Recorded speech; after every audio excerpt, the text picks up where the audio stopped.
Hello everyone, welcome to this tutorial on how to embed the Bold Reports Report Viewer in a UWP application. The Report Viewer is a reporting control that gives desktop and web applications the ability to view, print, and export SR, SRDL, and RDLC reports. Let's get started. First, I open Visual Studio 2022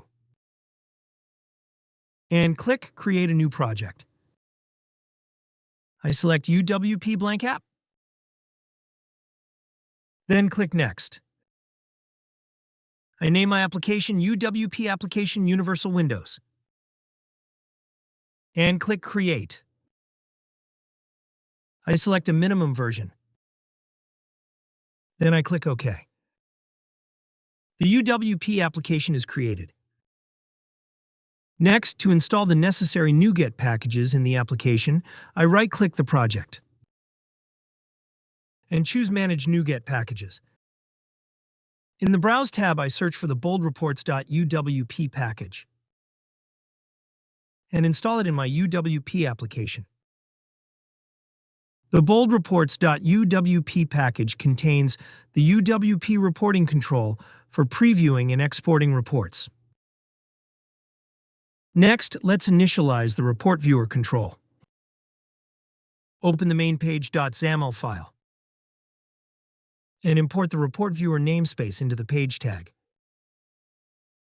Create a Report Viewer component inside the grid tag. Now let's set the report path and the report service URL. The Report Viewer requires a web API service to process the RDL file. The report path property sets the path of the RDL file. The report service URL property specifies the report web API service. You can learn how to create the web API service using the ASP.NET platform from the video link included in the description.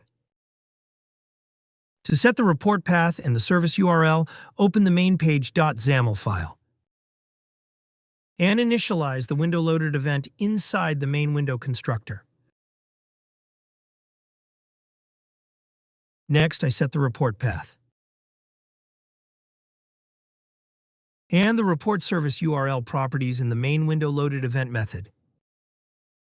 Here I'm using the salesorder-detail.rdl file from the ASP.NET Web API reporting service application. The file is located in the Resources folder. Then I invoke the refresh report method to render the report. Finally, I need to register the license token to remove the license validation error message. I open the app.xaml.cs file. In the app constructor, I register the license token using the register license method. Now, everything is ready to load the report viewer. I run the application. You can see the report viewer loaded in the browser. In this video, I have shown you how to add the report viewer in a UWP application. To try Bold Reports, you can start a free 30-day trial by clicking the Try It Free option. If you want a demo from an expert, you can schedule a call by clicking Request Demo. To learn more about Bold Reports, you can visit boldreports.com. Thanks for watching.